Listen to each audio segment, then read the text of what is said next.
এই ফিশগুলোর নাম হচ্ছে আর্জেন্টিনিয়ান হেক। তো এই ফিলেটগুলো একদম পাতলা পাতলা ছিল, এগুলোকে ডিফ্রস্ট করার জন্য পানিতে ভিজাইছি, তারপর এরকম ফুলে গেছে। তারপর এগুলোকে আমি ইচ্ছা মতো শেপ দিয়ে কেটে নিছি। তারপর এখানে দিয়ে দিয়েছি হচ্ছে সল্ট, ব্ল্যাক পেপার 1 স্পুনের মতো, তারপর জিঞ্জার গার্লিক পেস্ট অল্প অল্প করে দিয়ে এটাকে সুন্দর করে আমি মেখে এটাকে ম্যারিনেট করে রেখে দিব 1 ঘন্টার মতো। অবশ্যই ফ্রিজে রাখতে হবে, আর এখানে যেহেতু ঠান্ডা আমি বাইরেই রাখছি। অ্যাকচুয়ালি আমি যেদিন এই রেসিপিটা বানাইছিলাম ওই দিন হচ্ছে ঠান্ডাই ছিল, এখন সামার চলতেছে, দিনের টাইমে মোটামুটি গরমই থাকে। সো এখন বানাইতে গেলে এটাকে ফ্রিজে রাখতে হইতো। তো এই তো 1 ঘন্টা পর এটা ম্যারিনেট হয়ে গেছে।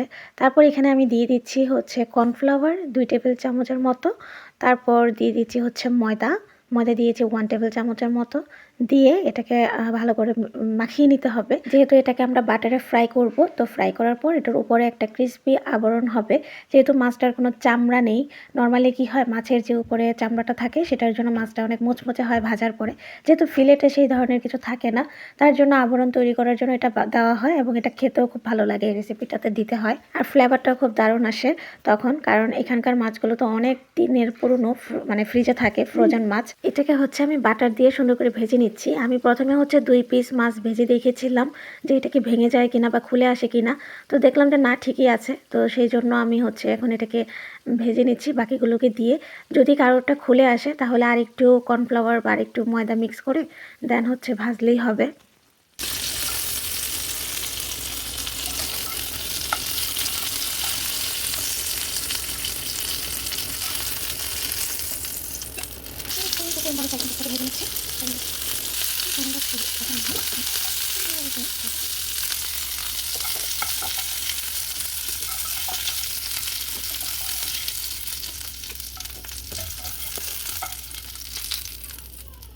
তো সবগুলো মাছ তুলে নেওয়ার পর আমি আরেকটু বাটার দিয়ে দিচ্ছি, দিয়ে তারপর এটাকে গলে যাওয়ার পর আমি দিয়ে দিচ্ছি গার্লিক 1 টেবিল চামচের মতো। এটা ভালো করে একদম কুচিয়ে নিয়েছি, যতটুকু কুচানো যায় আমি এইটুকু পেরেছি। তারপর এটাকে অল্প একটু ভেজে নিতে হবে, কিন্তু আমি হচ্ছে একটু বেশি ভেজে ফেলছি আর কি। কিন্তু এটাকে অল্প করে ভাজতে হয়, বেশি ভাজলে হচ্ছে ফ্লেভারটা একটু কড়া হয়ে যায়। তো যাই হোক, আমি ফ্লেভার পছন্দ করি, আমার জন্য প্রবলেম হয় নাই। তো তারপর দিয়ে দিচ্ছি 1 টেবিল চামচ ভরে ময়দা। এটা হচ্ছে ঝোলটা যে সেটাকে ঘন করবে তার জন্য দেওয়া। তো এটাকে হচ্ছে বাটারের সাথে ভেজে নেওয়ার কারণ হচ্ছে যাতে স্মেলটা যে থাকে কাঁচা ময়দার সেটার যেন চলে যায়, আর ঝোলটা যেন খেতে ভালো লাগে। তো তারপর দিয়েছি ব্ল্যাক পেপার, দিয়ে আমি হচ্ছে আর একটু ভালো করে একটু পানি দিয়ে এটাকে সুন্দর করে কষিয়ে নিব। তো এটা কষানো হয়ে যাওয়ার পরে হচ্ছে আমি বাকি প্রসেসটাতে চলে যাব। লাইক যে ভেজে রেখেছিলাম ফিশগুলো, সেই ফিশগুলো দিয়ে দিব। এখানে হচ্ছে অনেক বেশি করে কাঁচামরিচ কুচি দিয়ে দিবেন। তো কাঁচামরিচ কুচি হচ্ছে ঝাল যেরকম যে খেতে চায় সেরকম দিলেই হয়। তো আমি মোটামুটি দিয়ে দিলাম, দিয়ে তারপর হচ্ছে ভেজে রাখা ফিশগুলো দিয়ে দিচ্ছি, দিয়ে এটাকে একটু ভালো করে নেড়ে চেড়ে কিছুক্ষণ মিশিয়ে নিব। কিছুক্ষণ বলতে 1 মিনিটের মতো।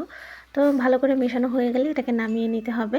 তো এই তো আমার হচ্ছে এটা ফিশটা রেডি। তো এই ফিশটা হচ্ছে যারা ওই মশলাদার খাবারের খেতে পারেন না সবসময়, তারা এটা বাসায় বানিয়ে খেতে পারেন, খুবই ইজি। আর হচ্ছে এটা খুবই ভালো লাগে, প্লেন রাইসের সাথে এটা খুব ভালোভাবে খাওয়া যায়। তো এই তো আমার গার্লিক বাটার ফিশ রেডি।